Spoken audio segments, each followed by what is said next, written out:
Baik, perkenalkan saya Christopher Mito. Saya dari kelas TIA semester 5 dalam studi informasi NIM 2020-2025. Sekarang saya akan menjelaskan sedikit mengenai tahapan instalasi Kali Linux, dan yang berikutnya adalah tahapan untuk mengecek IP yang kita miliki, dan yang ketiga adalah tahapan untuk mengecek port yang terbuka pada suatu instansi. Baik, saya mulai saja. Untuk instalasi Kali Linux, kita pertama membuka menu file, kemudian kita klik new virtual machine, kemudian pilih typical recommended next, kemudian di sini parent default. Pada kotak dialog yang seperti ini, new virtual machine wizard, pilih pada Linux, kemudian arahkan kursor kepada pilihan Linux jenis DB. Kita awalnya dihadapkan dengan pilihan Debian 9X, maka kita ganti dengan Ubuntu yang 64 bit. Ubuntu 64 bit. Dikarenakan kali yang kita gunakan 64 bit, maka kita pilih yang 64 bit, kemudian klik next. Kemudian di sini lokasinya saya akan pindah lokasinya terlebih dahulu. Pada hal ini saya sudah menyediakan folder virtual.s. Di sini saya memberikan nama Kali Linux, kemudian saya klik OK. Kemudian ini saya akan ganti namanya menjadi PS MRTI. Kemudian saya akan mengganti namanya dengan PS MRTI dan NIM yang saya miliki. Kemudian saya klik next. Di sini biarkan saja default 20 GB dikarenakan banyak software yang akan kita install nanti di Kali Linux untuk menunjang apa yang kita harus lakukan di Kali Linux, seperti mengecek port, terus contoh aplikasi yang lain yaitu Wireshark dan sebagainya. Kemudian klik next.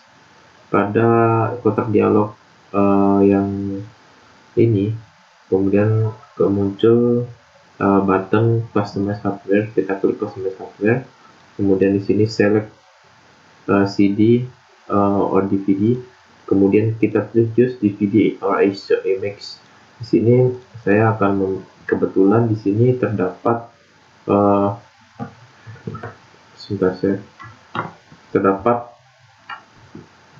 Kali Linux yang saya simpan pada harddisk eksternal saya. Kemudian saya akan contohkan terlebih dahulu harddisk eksternal yang saya miliki.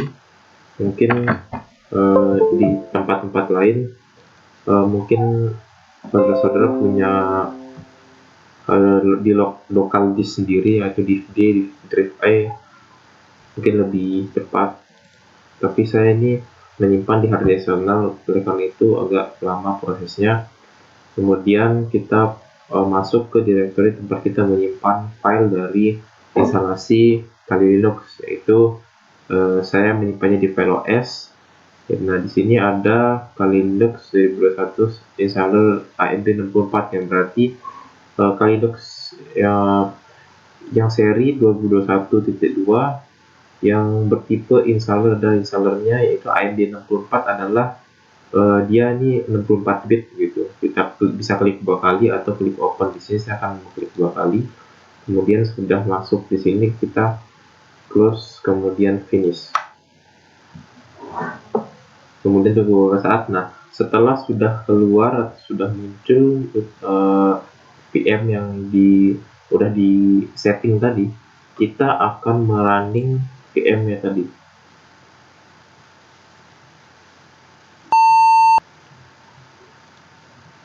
Pada tahap kali ini kita akan dihadapkan dengan instalasi awal dari Kali Linux, yaitu kita bisa pilih install untuk menginstal jenisnya CLI atau yang jenisnya common. Kalau yang grafik ini untuk graphical install. Kemudian kita pilih yang graphic install.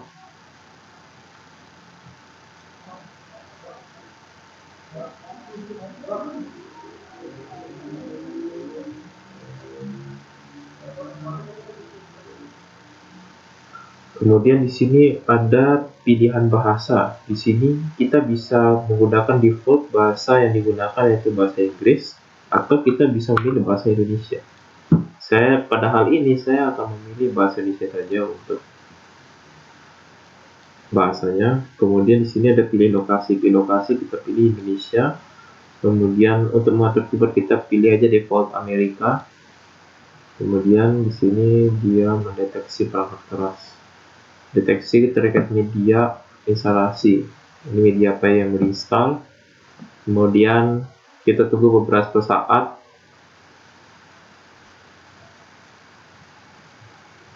Mohon maaf, mungkin videonya kali ini banyak yang dipotong karena waktu dari penginstalannya cukup panjang. Jadi untuk menunggu seperti ini akan saya potong sedikit agar mempercepat videonya, mengingat durasi yang dibatasi oleh Bapak Marzuki selaku dosen pembimbing kami.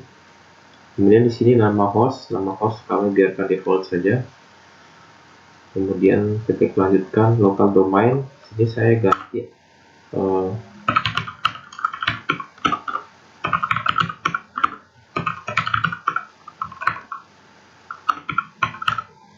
di sini akan saya ganti michael@ubg.net. Kemudian lanjutkan. Kemudian sini nama lengkap. Kemudian klik lanjutkan. Kemudian sini masukkan nama untuk akun Anda. Di sini saya menggunakan nama default saja, Christopher, atau bisa diganti lebih pendek, yaitu Chris saja. Kemudian kata sandi pengguna baru. Di sini dalam hal ini saya mencoba untuk mengisikan kata sandi yang pendek. Kira-kira apakah bisa? Ternyata untuk kata sandi pendek masih diizinkan oleh Linux. Kalau pengalaman saya menginstal Linux sebelumnya, itu dia harus 8 karakter untuk pengisian dari passwordnya. Kemudian di sini kita pilih Vital, Indonesia Tengah, Bali Nusa Tenggara, kemudian lanjutkan. Kemudian di sini ada proses selanjutnya, yaitu partisi harddisk. Nah, di sini kita tidak usah menggunakan manual, karena manual itu lumayan, kita harus menghitung partisinya. Jika kita tidak menghitung partisinya, maka kegunaan dari VM ini nanti agak minim gitu performance-nya. Jadinya kita harus menghitung jumlah swap, kita harus menghitung jumlah storage yang digunakan. Oleh karena itu kita menggunakan saja yang sudah ditentukan oleh kalinya, yaitu gunakan seluruh harddisk. Dan di sini next saja, lanjutkan. Nah, dia ini sudah terbentuk sendiri dari yang sudah diatur oleh kalinya. Kemudian saya lanjutkan. Nah, di sini sudah terbentuk, dari sini sudah ada swapnya berapa, XT4-nya berapa, dan primernya berapa. Di sini primer storage, logical, dan swapnya. Kemudian ini sudah diatur oleh default kali Linux-nya, kita sudah tinggal terima beres saja di sini. Kemudian kita klik paling bawah selection persist dan tulis perubahan pembahannya ke hard disk. Klik next. Tulisan perubahan terjadi pada disk, kita klik ya. Kita klik lanjutkan. Kemudian di sini dia proses untuk menginstalasi OS Kali Linux-nya. Kemudian disinilah proses yang lumayan panjang, dikarenakan di sini fase-fase sebelum menginstalasi semua software yang ada di dalam Kali Linux.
Kemudian di sini mungkin videonya akan saya pause. Kemudian nanti setelah ini mungkin videonya akan saya pause sejenak karena prosesnya agak panjang. Di sini kita menginstal desktop environment selecting this item custom effect. Kemudian di sini jangan lupa di sini dicentang di atas ini karena kita akan menggunakan graphical installation. Jadinya graphical OS yang kita gunakan bukan berbasis command. Kemudian di sini biarkan saja default. Nah disinilah di top 10 the tools most popular tools ini adalah tools yang akan kita gunakan nanti untuk mengecek board dan sebagainya. Kemudian klik lanjutkan. Ini adalah proses yang lumayan panjang menurut saya, jadinya mungkin baik kita lanjutkan kembali untuk yang setelah selesai instalasi tadi, kita akan dihadapkan dengan tiga menu. Pasang bootloader GRUB pada hard disk utama. Kita pilih ya, jika tidak, maka kita punya Kali Linux atau OS Linux ini tidak bakal bisa ngebooting karena ini adalah bootloadernya adalah salah satu yang berguna untuk saat dia ngebooting gitu. Kita klik ya, terus editor. Kemudian di sini kita pilih dev SDA dan lanjutkan. Kita tunggu beberapa saat.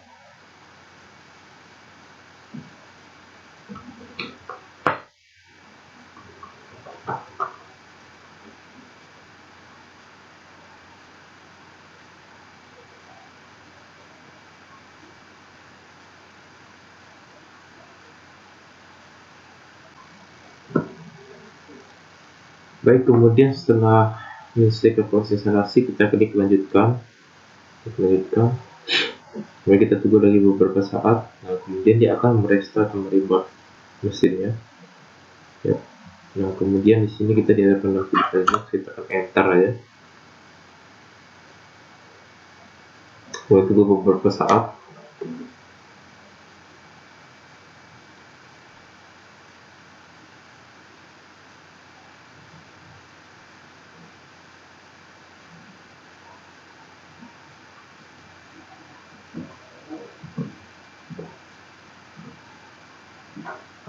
Kemungkinan di sini RAM yang saya setting terlalu kecil, mungkin harus dinaikkan sedikit.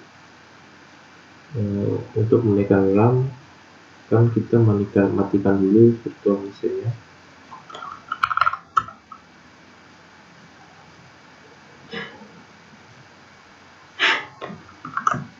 Untuk menaikkan RAM, kita akan shutdown dulu virtual mesinnya.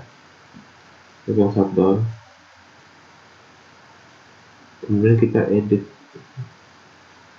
Kemudian RAM-nya kita naikkan menjadi 5 GB. Lalu kita klik OK. Lalu kita start virtual machine.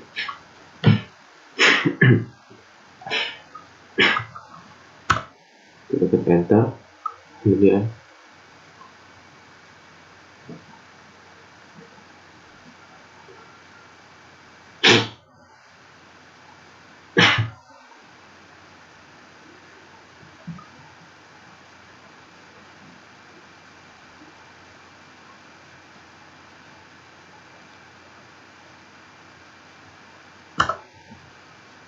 baik, nah di sini sudah terdapat menu login dari Linux-nya. Kita login dulu.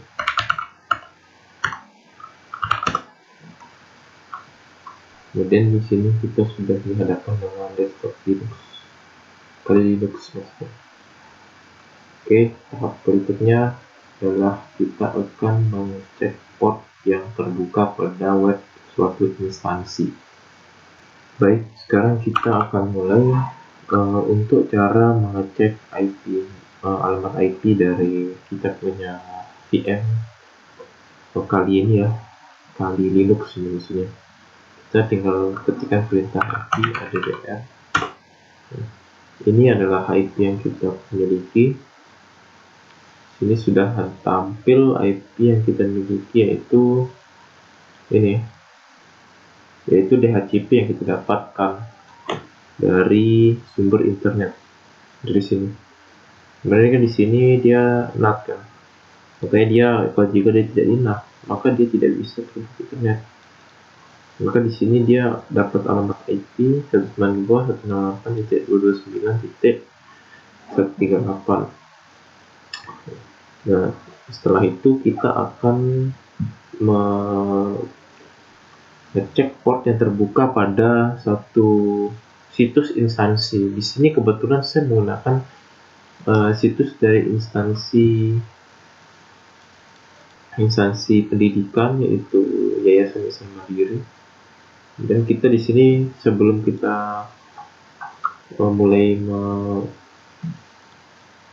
ngecek portnya, kita terlebih dahulu harus meriset dengan cara membuka. Di sini saya menggunakan Mozilla Firefox. Saya harus terlebih dahulu melihat webnya.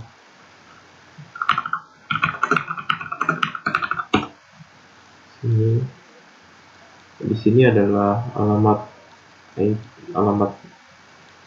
dari dari situsnya. Sebelum kita melakukan check import, kita harus terlebih dahulu mengecek dulu IP-nya. Jika tidak ada IP, Nmap, kita menggunakan Nmap. Jika Nmap itu tidak menggunakan IP, maka dia tidak bisa tereksekusi.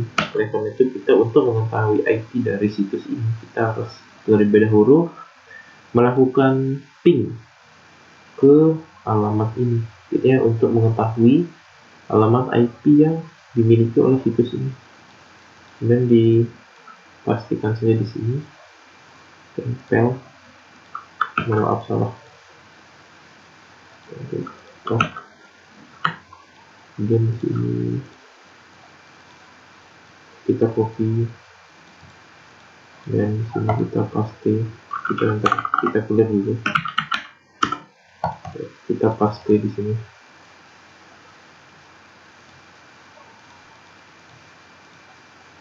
Kita paste di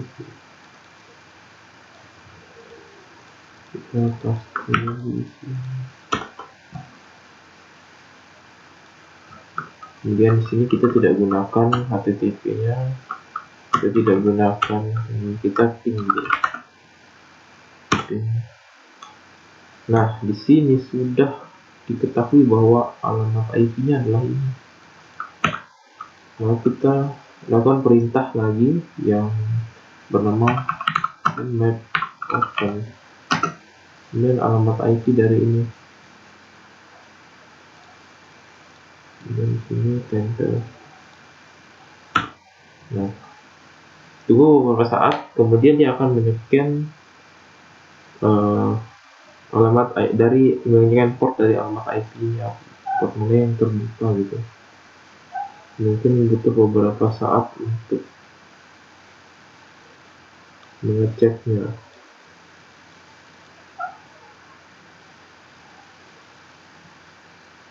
Memang di sini agak lama untuk mengecek alamatnya, mengecek alamat IP-nya.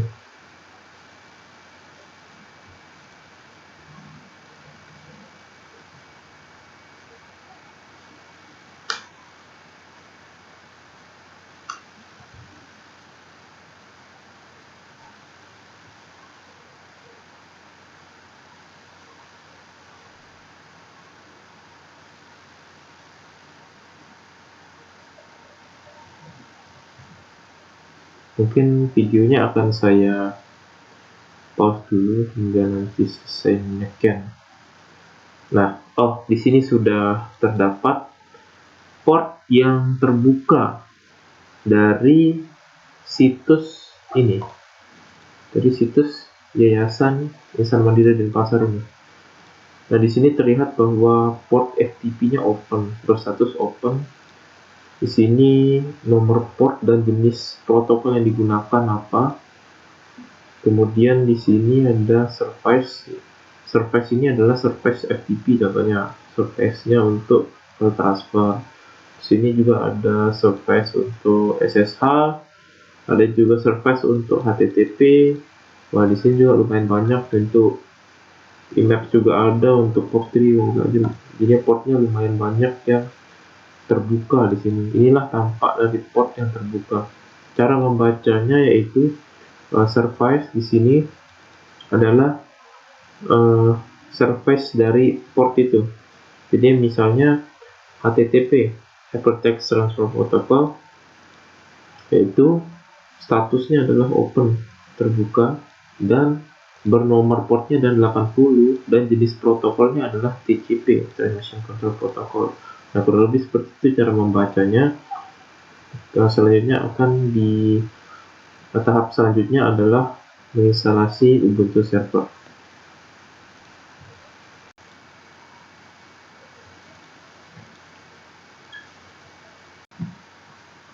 Dan di sini caranya kurang lebih sama seperti tadi. Sini next. Ubuntu 64-bit karena kita mau 64. Di sini saya akan ubah tempatnya di in OS, new folder ini. Di sini saya taruh di sini Ubuntu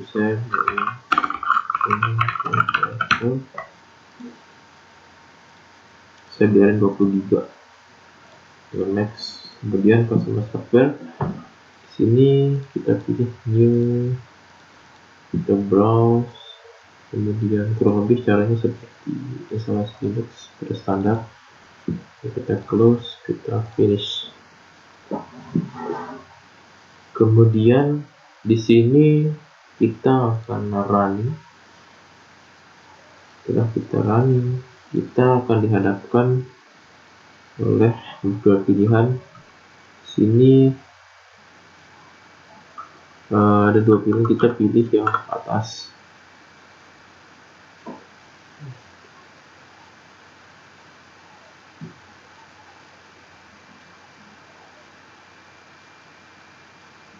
Tunggu beberapa saat maka akan selesai.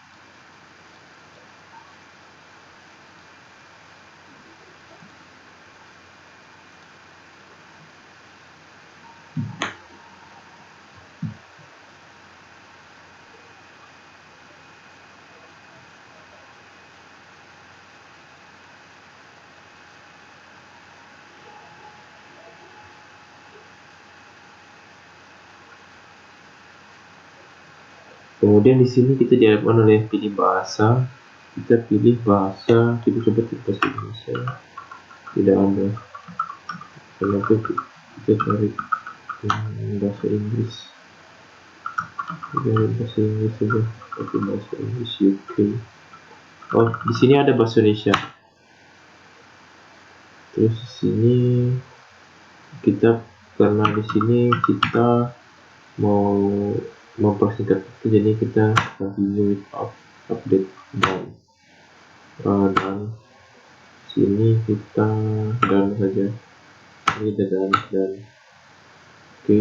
Kemudian tidak ada lagi mau diatur di sini, kita dan selesai, continue.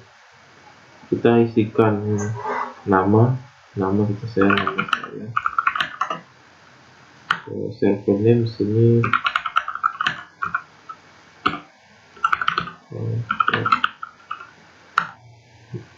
username saya pakai Microsoft, password saya kemudian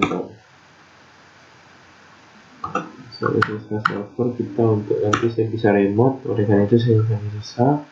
Kemudian di sini software cloud, software yang akan diinstal di sini, Docker dan lain sebagainya. Saya akan bisa beberapa saja. Ini AWS juga lebih penting, saya akan menginstal beberapa yang penting. Kemudian tunggu sampai tahap instalasi selesai.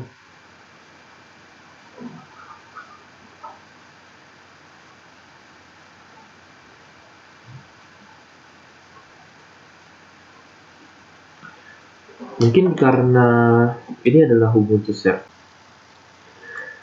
Baik, sekarang pada tahap ini kita akan mencoba untuk login. saya menggunakan username Michael dan passwordnya 123. Nah, di sini sudah bisa masuk ke sistem. Kita coba cek IP. Nah, di sini terdapat IP DHCP dari server Ubuntu-nya. Kemudian setelah itu kita power off untuk mematikan. Baik, demikian dari saya. Sekian dan terima kasih.